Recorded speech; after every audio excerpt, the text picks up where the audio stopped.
Assalamualaikum warahmatullahi wabarakatuh. Salam hormat bagi pendengar setia. Terima kasih sudah selalu mendengarkan konten dari Ruang Kehidupan. Kisah kali ini akan menceritakan tentang Gilang, seorang bandar judi online yang kehidupannya penuh risiko dan dosa. Namun takdir justru mempertemukannya dengan Ayu, putri seorang kiai yang taat dan berprinsip. Pertemuan mereka yang tak sengaja menjadi awal perjalanan panjang tentang cinta, penolakan, dan tekad untuk berubah. Mampukah Gilang membuktikan kesungguhannya, ataukah masa lalunya akan selalu menghantuinya?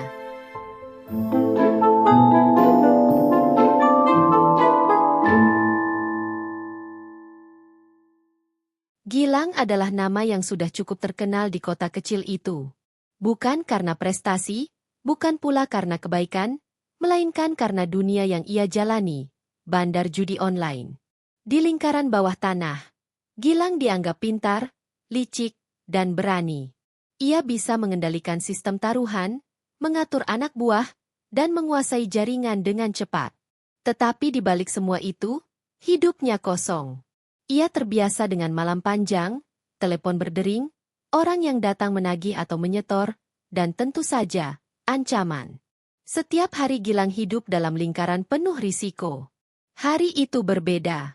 Untuk pertama kalinya, ia menghadiri acara sosial di pesantren. Awalnya, ia sama sekali tidak berniat datang.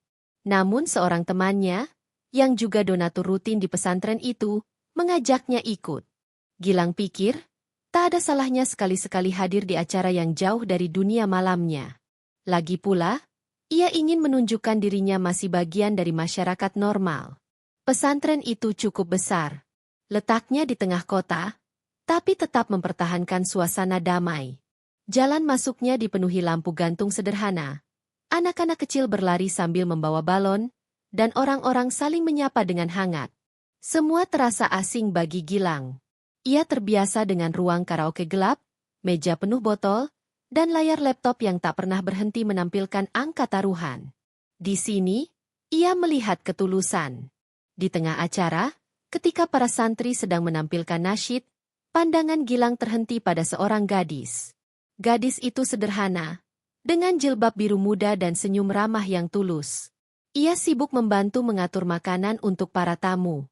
Gadis itu adalah Ayu, putri Kiai Hadi, pimpinan pesantren sekaligus sosok yang dihormati di kota kecil itu. Gilang tak bisa memalingkan pandangan. Ada sesuatu pada Ayu yang berbeda.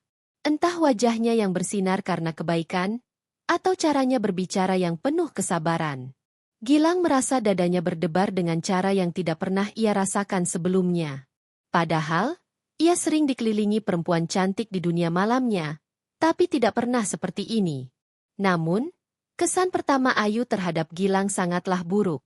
Saat Ayu datang menghampiri meja tamu, Gilang berdiri agak kikuk.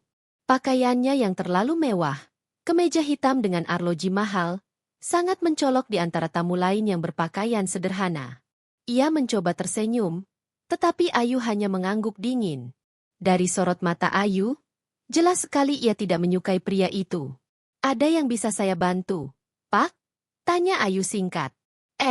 Iya, air putih, kalau boleh," jawab Gilang agak gugup. Ayu menunduk sedikit, lalu pergi tanpa banyak bicara. Gilang sempat merasa ditampar. Ia terbiasa dihormati, bahkan ditakuti orang-orang di lingkungannya. Tapi di hadapan Ayu, ia tak ada artinya.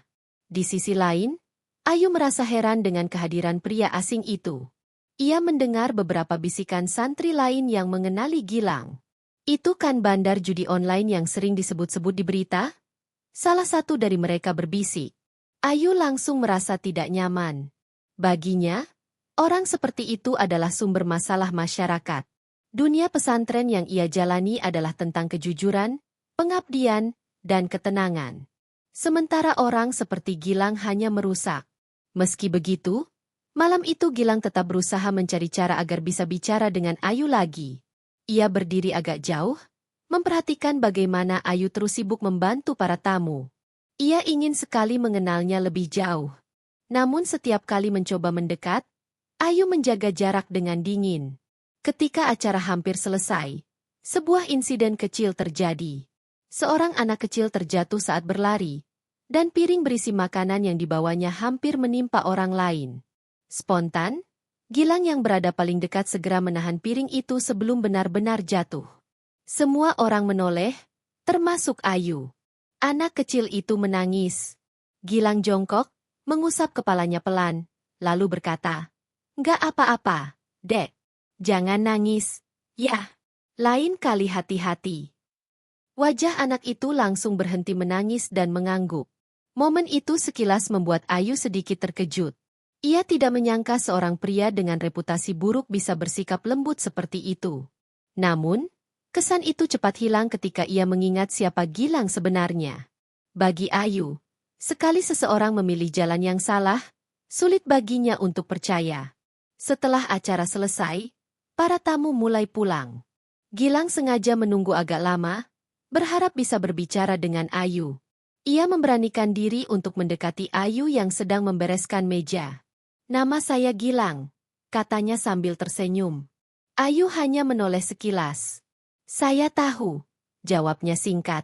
Jawaban itu membuat Gilang terdiam. Ia merasa seperti ditolak mentah-mentah, meski baru berkenalan. Tapi entah mengapa, ia justru semakin tertarik. Ada sesuatu pada Ayu yang membuatnya ingin terus mencoba. "Boleh saya ngobrol sebentar?" tanya Gilang. Ayu berhenti sejenak, menatapnya dengan tatapan tegas. "Saya rasa tidak perlu," jawabnya lalu kembali sibuk. Bagi orang lain, mungkin itu cukup untuk membuat mereka menyerah. Tapi Gilang justru merasa tertantang. Di dalam hatinya, ada dorongan aneh yang membuatnya ingin membuktikan bahwa ia bukan sekadar bandar judi online. Bahwa ia juga bisa menjadi seseorang yang lebih baik. Malam itu, Gilang pulang dengan pikiran yang penuh. Bayangan wajah Ayu terus menempel di kepalanya. Ia tahu, ini bukan sekadar ketertarikan biasa. Untuk pertama kalinya, Gilang benar-benar jatuh hati. Sementara itu, Ayu juga tidak bisa membohongi dirinya sendiri. Meski ia menolak dengan keras, ia sempat melihat sisi lain dari Gilang ketika pria itu menolong anak kecil tadi. Namun, ia menepis perasaan itu jauh-jauh. Baginya, seorang pria dengan masa lalu kelam seperti Gilang bukanlah orang yang pantas untuk dipikirkan, apalagi dijadikan bagian dari hidupnya. Pertemuan malam itu menjadi awal dari kisah panjang yang tak pernah mereka bayangkan. Gilang pulang dengan tekad yang tumbuh diam-diam. Ia ingin kembali menemui Ayu, bagaimanapun caranya. Sedangkan Ayu, dalam diam, berharap agar pria itu tidak lagi muncul dalam hidupnya. Tapi takdir sudah menulis cerita lain untuk mereka. Sejak malam pertemuan di pesantren itu, Gilang tidak bisa tenang. Bayangan Ayu terus menghantui pikirannya. Ia mencoba sibuk dengan urusan bisnisnya, tetapi angka-angka di layar laptop tidak lagi menarik. Telepon dari para pemain judi pun terasa membosankan. Semua hal yang dulu membuatnya merasa hidup, kini justru hampa. Ia hanya ingin satu hal, bertemu Ayu lagi. Beberapa hari kemudian, Gilang memberanikan diri datang ke rumah Kiai Hadi. Ia tahu betul langkah itu nekat, bahkan mungkin gila. Tapi ada keyakinan aneh dalam dirinya. Jika ia ingin benar-benar berubah, maka semuanya harus dimulai dengan keberanian. Baginya, berani menghadapi Ayu dan keluarganya lebih menakutkan daripada menghadapi ancaman dari kompetitor judi online. Rumah Kiai Hadi sederhana namun penuh wibawa. Halamannya luas, dengan beberapa santri yang sedang membersihkan halaman. Ketika Gilang datang dengan mobil mewahnya, beberapa mata langsung memandang sinis. Mereka mengenali siapa dia. Bisik-bisik kecil terdengar, membuat langkah Gilang semakin berat. Di ruang tamu, Kiai Hadi duduk dengan tenang, ditemani istrinya, Ibu Ayu. Ayu sendiri ada di sana, membantu ibunya menyiapkan teh. Saat melihat Gilang masuk, wajah Ayu langsung berubah tegang. "Assalamualaikum, Kiai, Bu," sapa Gilang dengan suara yang dibuat serendah mungkin. "Waalaikumsalam," jawab Kiai Hadi datar, menatap Gilang dengan sorot tajam. "Silakan duduk." Gilang duduk dengan gelisah. Tangannya berkeringat. Dalam hatinya ia berusaha mengatur kata-kata.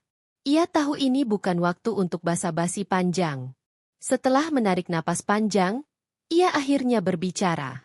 Saya datang ke sini bukan untuk main-main. Saya datang untuk melamar Ayu. Ucapan itu membuat ruangan seketika hening. Ayu tersentak. Wajahnya memerah antara marah dan malu. Ibu Ayu terbelalak, sementara Kiai Hadi tetap menatap Gilang dengan tatapan tajam penuh pertanyaan. "Apa kamu serius?" Suara Kiai Hadi tegas, dalam, dan penuh tekanan. "Saya sangat serius, Kiai," jawab Gilang mantap, meski hatinya berdebar. "Saya tahu siapa diri saya. Saya tahu masa lalu saya. Tapi demi Ayu, demi keluarga Kiai, saya siap berubah." Belum sempat Kiai Hadi merespons, Ayu bangkit berdiri. "Tidak, saya tidak mau." Suaranya lantang. "Bagaimana bisa seorang bandar judi melamar saya? Apa yang Bapak pikirkan, Mas Gilang? Saya tidak bisa menerima." Kata-kata Ayu menusuk hati Gilang, tapi ia tidak bergeming. Ia sudah menduga penolakan itu. Justru penolakan itulah yang ia anggap sebagai awal perjuangannya. Ibu Ayu angkat bicara. "Nak Gilang, apa yang membuatmu merasa pantas melamar anak saya? Semua orang tahu siapa kamu. Dunia yang kamu jalani itu merusak banyak orang. Bagaimana bisa kamu datang ke rumah ini dengan niat melamar?" Suaranya terdengar kecewa sekaligus marah. "Saya mengerti, Bu," jawab Gilang dengan kepala tertunduk. "Saya memang orang berdosa. Tapi saya ingin berubah. Saya ingin membuktikan bahwa saya bisa jadi orang yang lebih baik. Saya tahu sulit dipercaya. Tapi tolong beri saya kesempatan." Kiai Hadi yang sejak tadi diam akhirnya membuka suara. "Nak Gilang, saya sudah mendengar banyak tentangmu. Apa yang kamu jalani itu bukan hanya dosa, tapi juga merusak kehidupan banyak keluarga. Apa kamu pikir perubahan bisa datang hanya dengan kata-kata? Perubahan butuh bukti.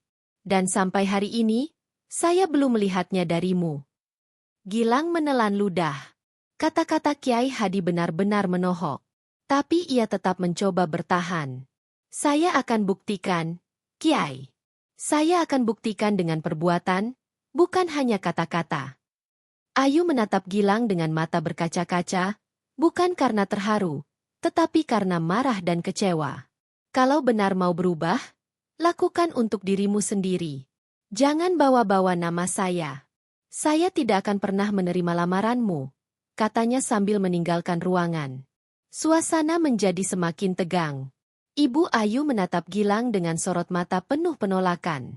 "Nak, lebih baik kamu pulang. Jalan hidupmu masih panjang, tapi jangan ganggu ketenangan anak saya."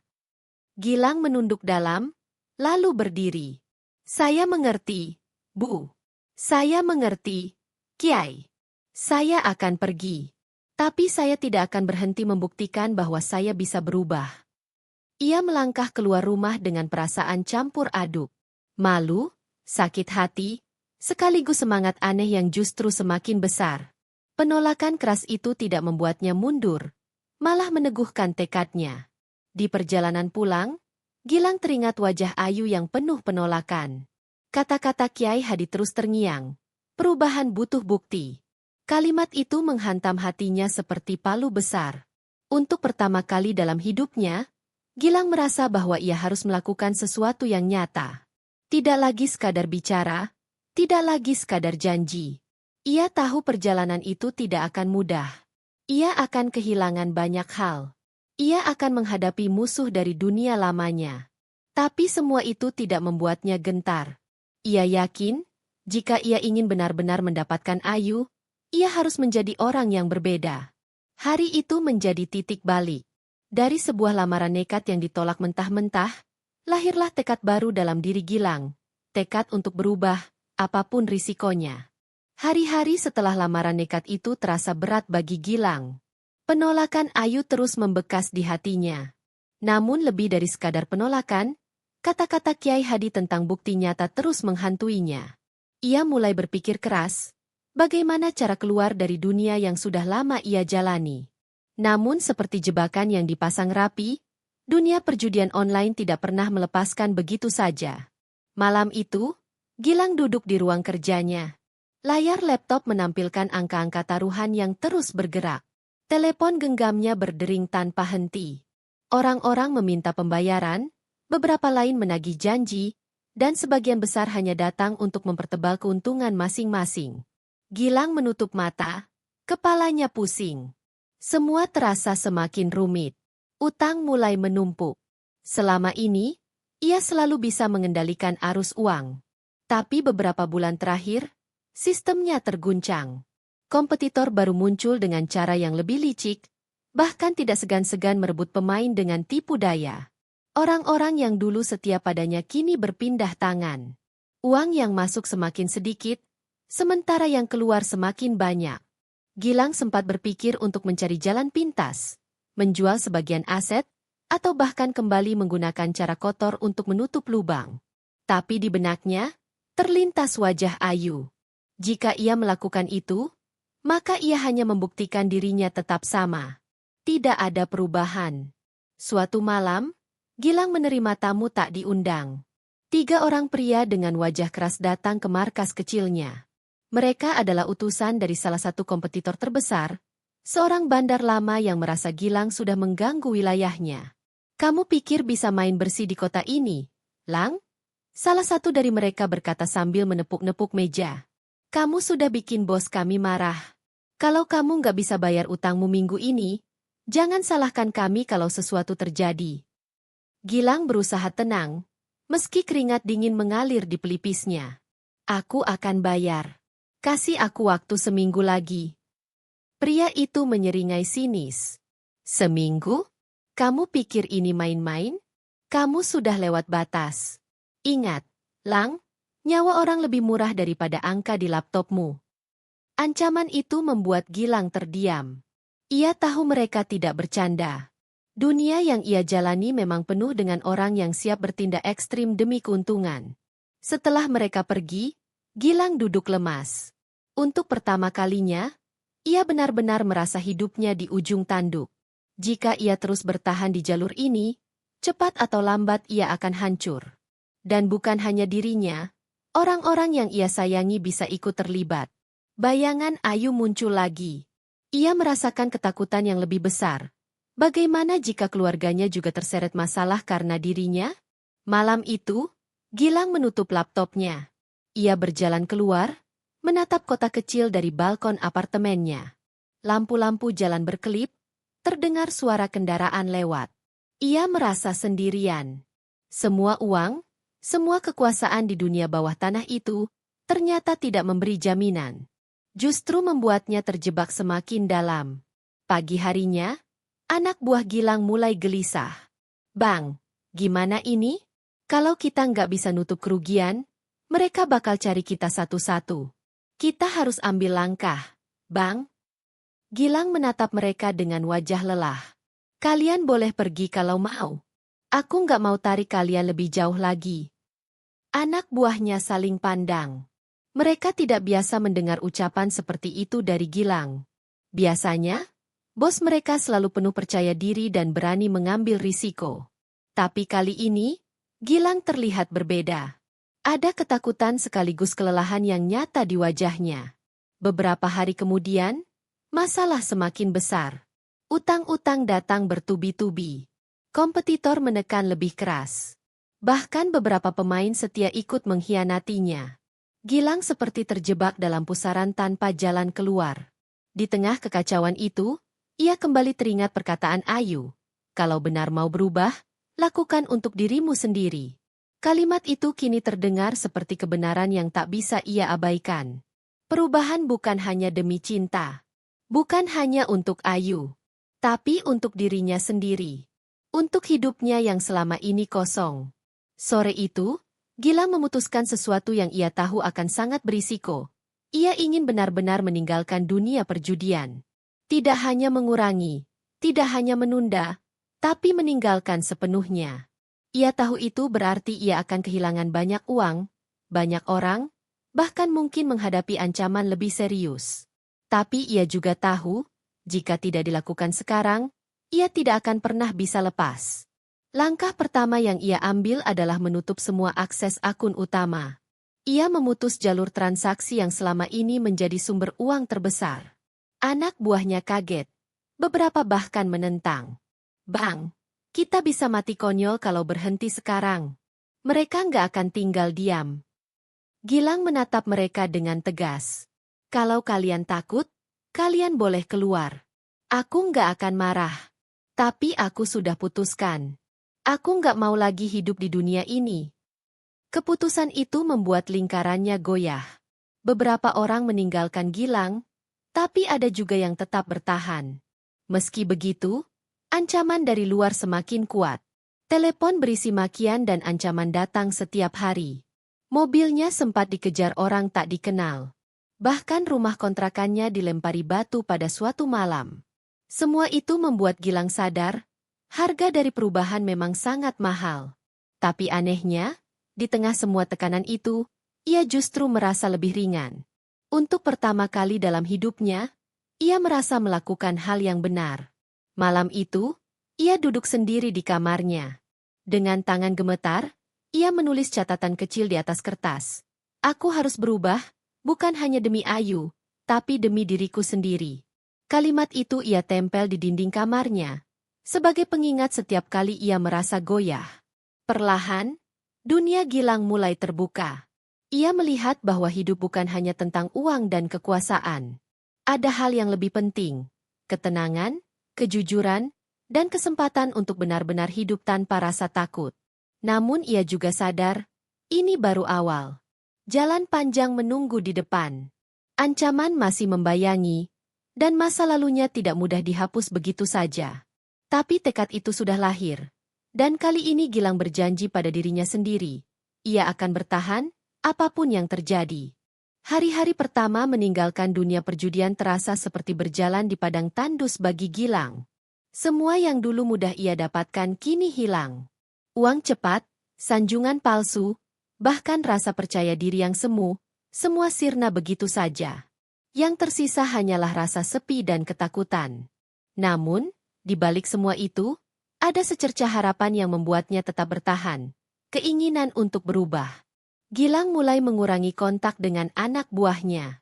Ia tidak lagi membuka laptop untuk mengatur taruhan. Telepon genggam yang dulu selalu sibuk kini lebih sering ia matikan. Beberapa kali ia masih menerima ancaman, tetapi ia belajar menenangkan diri. Kalau aku terus takut, aku nggak akan pernah bisa maju, gumamnya setiap malam. Ia mulai mencari cara untuk menebus semua kesalahan.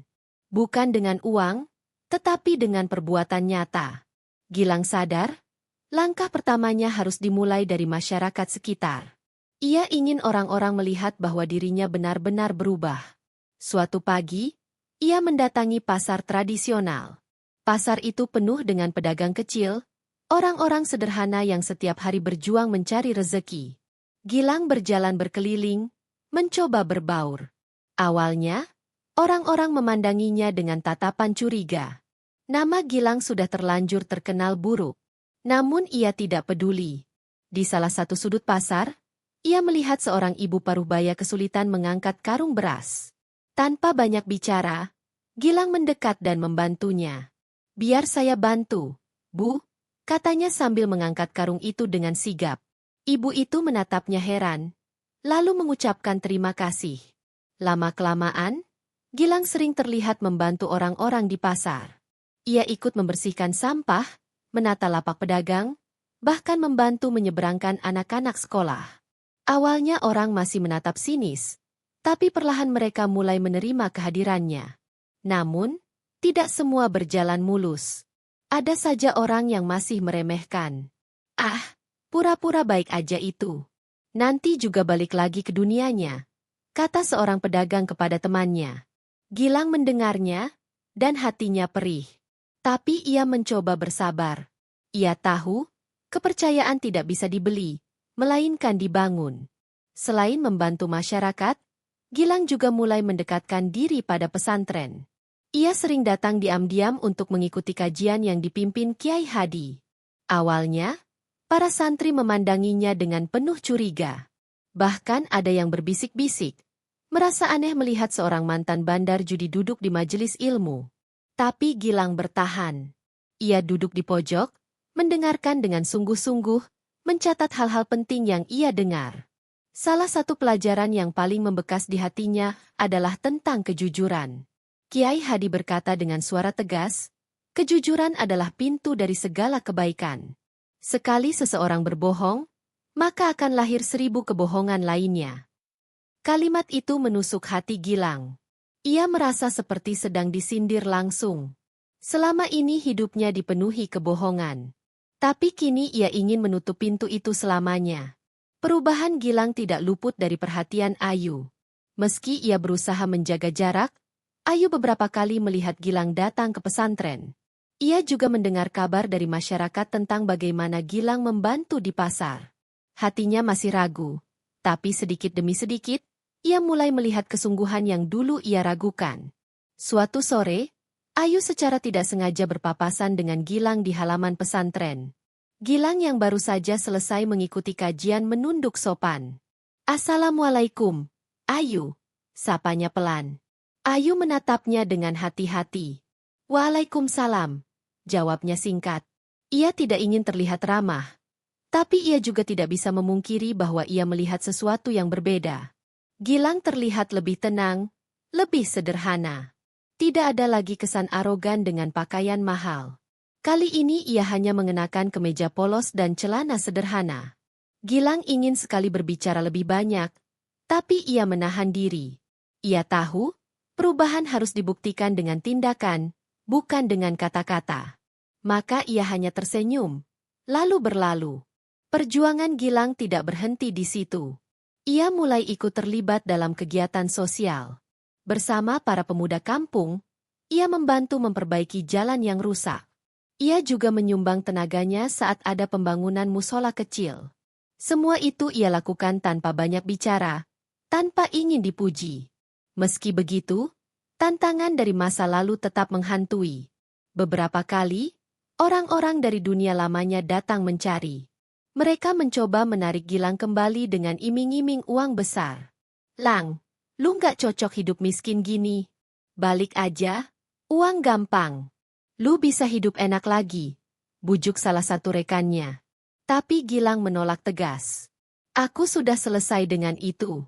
Jangan pernah ajak aku lagi." Penolakan itu tidak hanya membuatnya kehilangan kawan lama, tapi juga menambah musuh. Gilang tahu, konsekuensinya bisa berbahaya.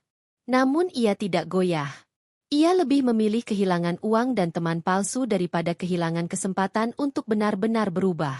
Di tengah semua perjuangan itu, Gilang mulai menemukan ketenangan. Malam-malamnya yang dulu dipenuhi suara telepon dan ancaman kini berganti dengan doa dan renungan. Ia belajar membaca kitab kecil, meski terbata-bata. Ia juga mulai rajin salat berjamaah di masjid dekat rumahnya.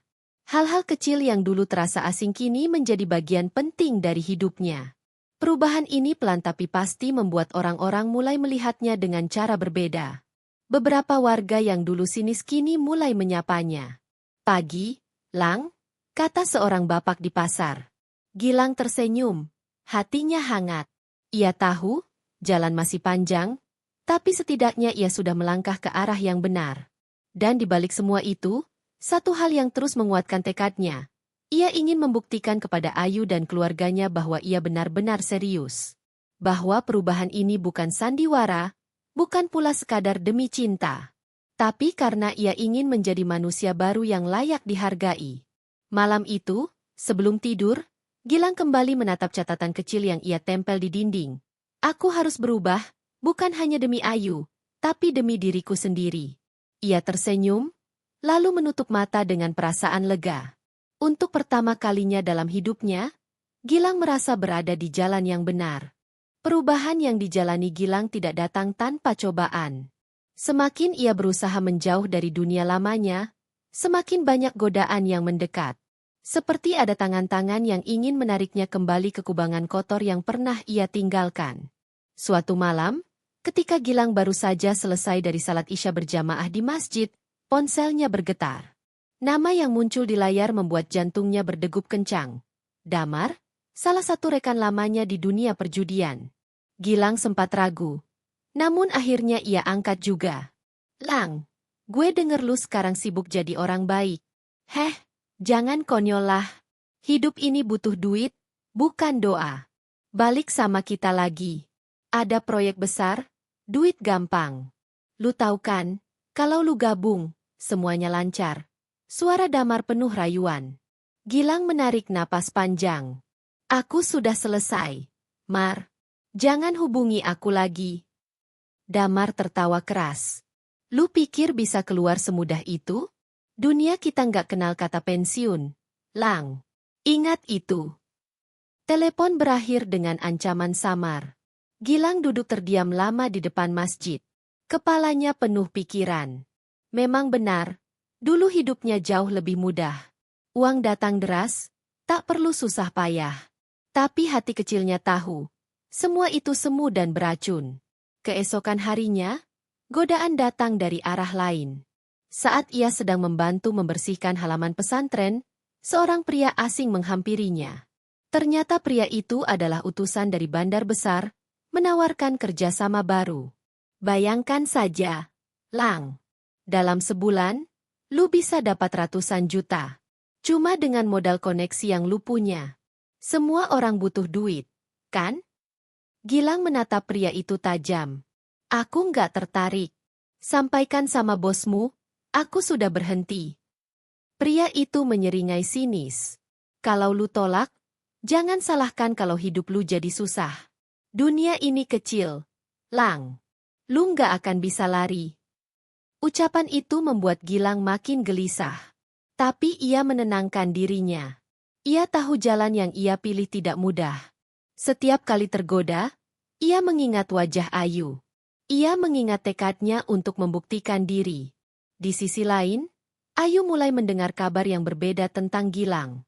Orang-orang di pasar dan warga kampung sering membicarakan perubahan Gilang.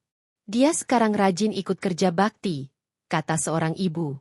Bahkan kemarin dia bantuin anak-anak yatim, sambung yang lain. Mendengar semua itu, Ayu tak bisa memungkiri bahwa hatinya mulai luluh. Namun, Ayu tetap berhati-hati. Ia masih ingat jelas bagaimana dunia Gilang penuh dengan tipu daya. Ia khawatir perubahan itu hanya sementara. Malam itu, ia berbicara dengan ibunya. Bu, menurut ibu, bisa nggak seseorang benar-benar berubah? Ibu Ayu menatap putrinya lembut. Nak, setiap orang punya kesempatan untuk berubah. Tapi tidak semua orang berani mempertahankannya. Yang penting, kita lihat kesungguhan dan konsistensinya. Jangan buru-buru percaya, tapi jangan juga menutup hati. Ucapan ibunya membuat Ayu merenung lama. Ia mulai membuka sedikit ruang dalam hatinya, meski masih dibalut keraguan. Sementara itu, Gilang menghadapi ujian lain. Beberapa kali ia masih bermimpi tentang masa lalunya. Mimpi itu begitu nyata. Meja taruhan, tumpukan uang, suara orang-orang bersorak. Setiap kali terbangun, ia berkeringat dingin. Ada dorongan kuat untuk kembali, seolah-olah otaknya belum bisa lepas sepenuhnya. Namun, setiap kali perasaan itu datang, Gilang berusaha melawannya. Ia pergi ke masjid, berwudu, lalu duduk lama merenung. Ia tahu, melawan godaan bukan hal yang bisa dilakukan sekali. Itu adalah perjuangan seumur hidup. Satu sore, ketika Gilang membantu memperbaiki jalan desa bersama para pemuda, Ayu datang meninjau. Ia melihat Gilang bekerja keras. Wajahnya penuh keringat, tangannya kotor karena lumpur. Bukan pemandangan yang biasa ia lihat dari seorang mantan bandar judi. Masih mau pura-pura? Ayu tiba-tiba bertanya. Nadanya tegas namun matanya menyiratkan rasa ingin tahu. Gilang berhenti sejenak, lalu menatap Ayu. Aku nggak pura-pura. Aku serius. Aku tahu aku nggak pantas, tapi aku berusaha. Bukan cuma untukmu, tapi untuk diriku sendiri. Ayu terdiam. Jawaban itu membuat hatinya bergetar. Meski ia berusaha menutupi. Ia hanya mengangguk singkat, lalu berjalan pergi. Namun dalam hatinya, perlahan ia mulai percaya. Hari-hari berikutnya tetap penuh ujian. Gilang sering didatangi orang-orang dari masa lalu, membawa ancaman dan godaan. Tapi ia terus menolak. Setiap penolakan membuat hidupnya lebih sulit, tapi juga membuat hatinya lebih kuat. Ia mulai benar-benar merasakan bahwa perubahan bukan sekadar kata, tapi perjuangan. Di sisi lain, hubungan Gilang dan Ayu mulai ada titik terang. Mereka tidak lagi saling menjauh. Sesekali mereka berbincang singkat setelah kajian. Meski masih canggung, ada percikan kecil yang tumbuh di antara mereka. Namun, bayangan masa lalu belum benar-benar hilang. Gilang tahu, selagi ia belum menyelesaikan urusan dengan dunia lamanya, godaan itu akan selalu menghantuinya. Tapi kali ini, ia punya alasan kuat untuk bertahan. Cinta yang tumbuh, meski perlahan, dari hati Ayu. Dan lebih dari itu, ia punya tekad baru untuk menjadi manusia yang benar-benar berbeda. Hari-hari berlalu dengan penuh kerja keras dan kesabaran bagi Gilang. Ia tahu, kepercayaan Ayu tidak bisa diraih hanya dengan kata-kata manis. Maka ia memilih untuk membuktikannya lewat tindakan nyata. Setiap kali ada kegiatan sosial di kampung, Gilang selalu hadir. Ia ikut menambal jalan berlubang, membantu membagikan sembako, dan mengajar anak-anak membaca di sore hari. Perlahan, masyarakat yang dulu mencibirnya kini mulai menerima. Ayu memperhatikan semua itu dengan hati-hati. Ia bukan tipe gadis yang mudah percaya. Namun, semakin ia melihat Gilang, semakin sulit baginya untuk menutup mata. Ada ketulusan di balik kerja keras itu. Ada kesungguhan yang tidak bisa dipalsukan. Bahkan para santri di pesantren mulai membicarakan kebaikan Gilang. Kak Ayu, Mas Gilang itu sekarang sering ikut kajian. Loh, kata salah seorang santri perempuan.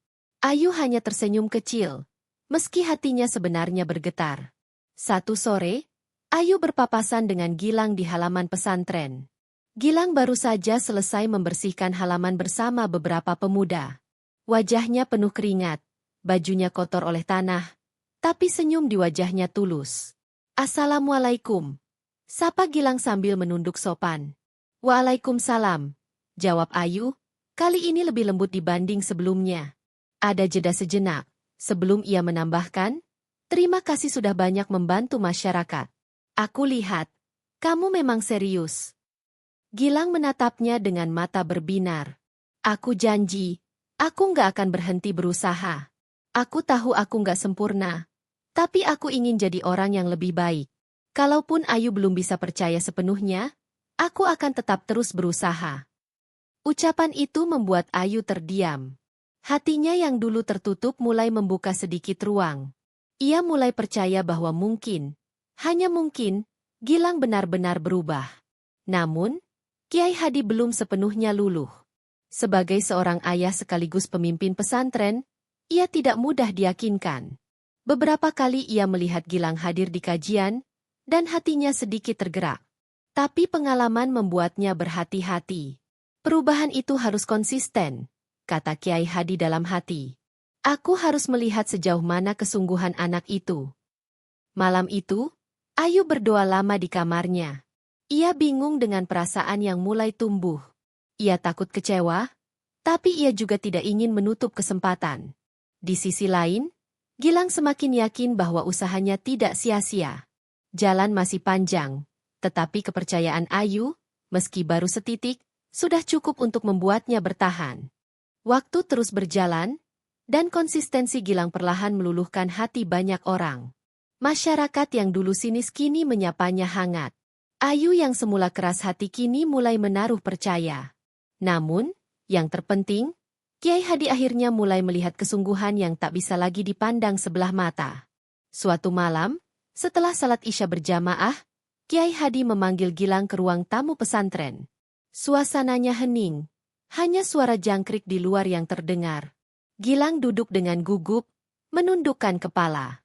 Kiai Hadi menatapnya lama, lalu berkata pelan namun tegas, "Aku sudah melihat perubahanmu, Nak. Kalau memang benar niatmu baik, aku akan memberi kesempatan. Tapi ingat, kepercayaan ini harus terus dijaga." Mata Gilang berkaca-kaca. Ia tak menyangka hari itu datang. "Terima kasih, Kiai. Saya berjanji tidak akan menyia-nyiakan kesempatan ini." Kabar itu segera sampai ke telinga Ayu dan ibunya. Ayu terharu, ibunya pun tersenyum lega.